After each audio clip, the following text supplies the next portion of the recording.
Hi everyone, welcome to the Electricmotorgp show. My name is Nia and I'm your usual host. And apologies for not getting the videos out on Sunday as I usually do.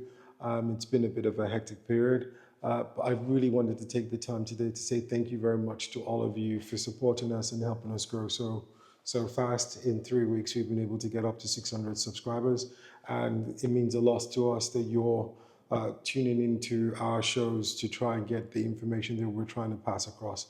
So from the bottom of our hearts, we say thank you very much.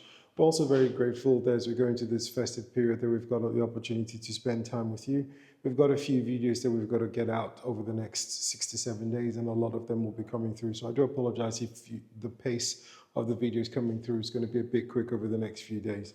Again, I wanted to say thank you so much to all of you for getting us to 600 subs in the last 3 to 4 weeks that we've been running. And we'll wish you the best for this festive period. As we come in for today's video, today we're going to be talking about Xiaomi.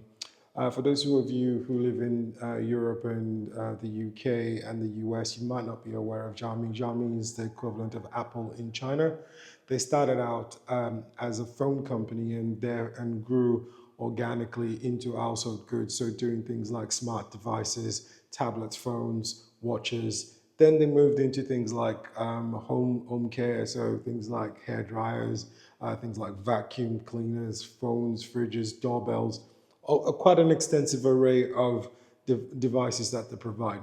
So in 2023, Xiaomi's CEO decided that he was going to pop into the automotive industry as well. And he came up with the idea of coming up with a sedan. Now, he's a fan of German cars, and if you look at the designs and design language of the cars that have come, the car that came through from him, you will understand where that's coming from. So the Xiaomi SU7, pronounced SU7, looks a lot like you were dealing with a Porsche Taycan, and the performance is very similar to that. But we will not be talking about the SU7 today. Today we're talking about their launch in the last 72 hours, in which they've come up with an SUV model. Now, before I go into the new SUV, I want to just give you a background. When Xiaomi came up with the idea of a sedan, they wanted something that would be able to compete with the Model 3 on a performance level, but will have the looks and aesthetics of the premium German brands. The other thing that they were able to do, in addition to the premium things they've incorporated into the car, was the fact that they were also able to build a significant amount of performance into the car as well. So the trim levels go from the basic Xiaomi SU7 all the way up until the Ultra, which is capable of doing 0 to 100 in less than 3 seconds. So that car in itself was special. And if you then look into a little bit of background and how well SU7 was able to do, the forecast for Xiaomi when they came out was 70 to 80,000 units over the course of 12 months. And they've been able to surpass that by the 11th month already, selling up to 100,000 units and going over the capacity for that. The other thing that is important for you to understand was that Xiaomi didn't anticipate that they would be that successful. So in the first month of orders, they were able to get over 30,000 orders for their car. And this has now led to them thinking of expanding the capacity of their factories and also improving upon the lines. So now that takes us to the SUV model that's just come through, which is known as the YU7, the U7. And this is probably what you would describe as a really beautiful car. It is beautiful to look at. The lines are sleek. It's aerodynamic. The door handles are flush to the doors themselves. Everything about this talks about beauty, quality, and aesthetically pleasing. So the other things that they've done to this car as well is to make it competitive, and I'll tell you a little bit more about that.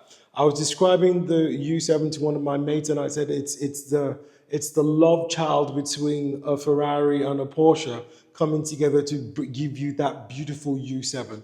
The U7 is a really, really beautiful car to look at. I have been accused multiple times of using the word beautiful when I'm talking about electric cars because of the passion I've got for it.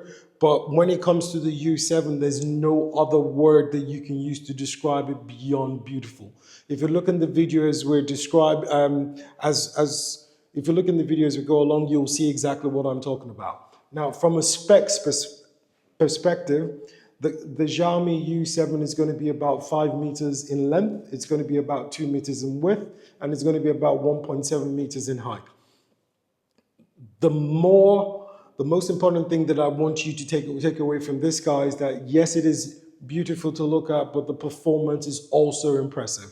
It's going to be an all-wheel drive with 288 kilowatts on the rear and 220 kilowatts on the front, giving you a total of 508 kilowatts all-wheel drive, which is about 670 horsepower. And this is also going to be providing you with almost 1,000 Newton meters of torque, which means that this car is capable of going 0 to 100 in about 2 seconds.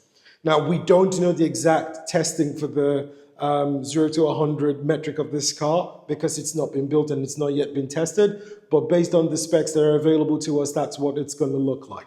The other thing that we're speculating about is we know that CATL is going to be providing the batteries for the car, but we don't know which exact CATL battery the car is going to get. The estimate that we've been told to look at is somewhere between 101 kilowatts to 112 kilowatts, which is going to give us something in the region of about 600 to 700 kilometers on the WLTP cycle.